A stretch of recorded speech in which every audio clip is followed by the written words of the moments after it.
So at this point in the novel, Grant is at the bar and he sees his lover, who he is unable to be with. Just not he's not able to be with her yet because she's going through a divorce right now, and if she gets into a new relationship too prematurely, her soon-to-be ex-husband is threatening to take full custody of her kids.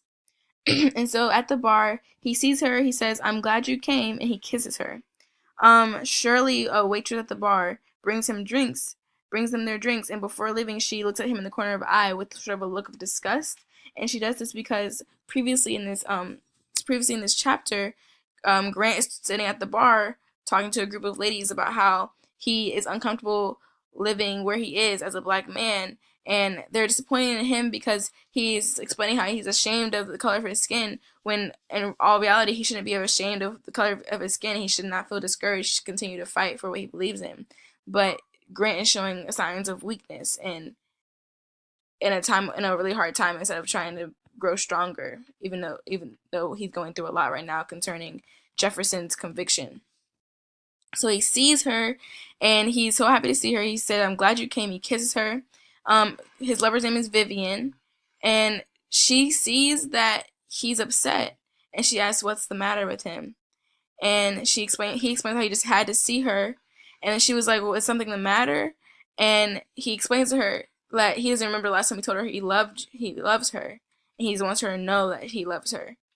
And she sees that something is wrong with him.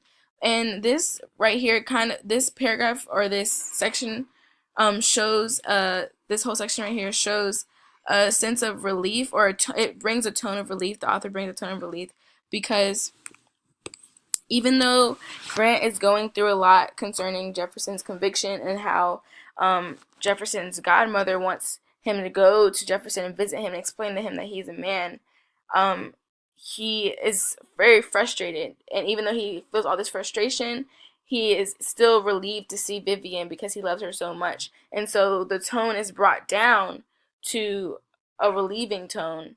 And it shows the audience how, despite what people are going through in their own personal lives, Vivian, her divorce, and Grant, the Jefferson's conviction, he's still able to find a happy place in the midst of what seems like um, the worst of times.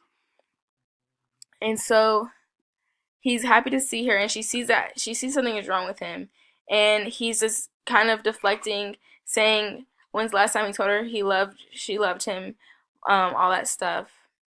And then he suggests that they leave here tonight, and she's thinking that he means leave and go back home and just spend the night together.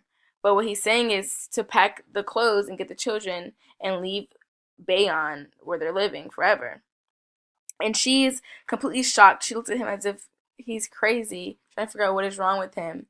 And she says the whole idea is crazy, and he explains how people do it all the time, just pack up and leave.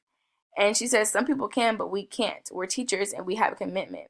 Not only do they have a commitment as teachers, but there's a lot going on in their community right now, and the worst thing for them to do is to leave their community behind when they're all going through a lot of hardship concerning their oppression.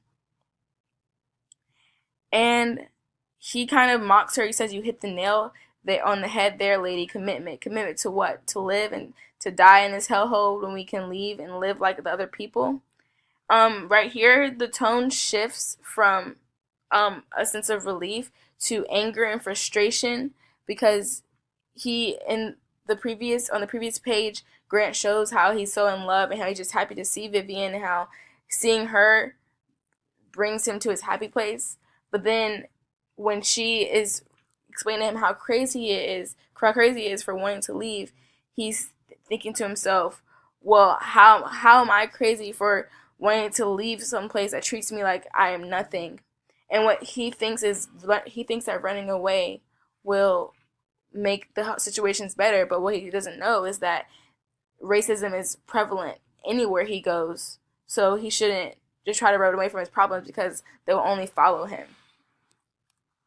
And so after the tone shift right here, um, Gaines kind of inserts, he he brings repetition to show how Grant's thinking very selfishly. In this paragraph right here, Grant explains how he needs to go. He says, "I need to go someplace where I can feel like I'm living. I don't want to spend the rest of my life teaching school in the plantation church. I want to be with you, someplace where we could have a choice of things to do. I don't feel alive here. I'm not living here. I know we can do better someplace else." By repeating I so much, explain Gaines shows how selfishly people think, specifically Grant, when they're going through hardship themselves.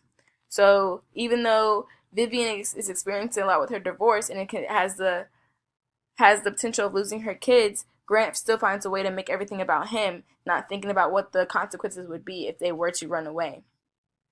Especially in Vivian's life, because running away would harm her a lot more than it would harm Grant. So I think Gaines is trying to explain how when people go through hardship, it's really easy for them to think selfishly, not think about the people they are affecting when they make selfish decisions. And so Grant delivers a message to the audience in that way.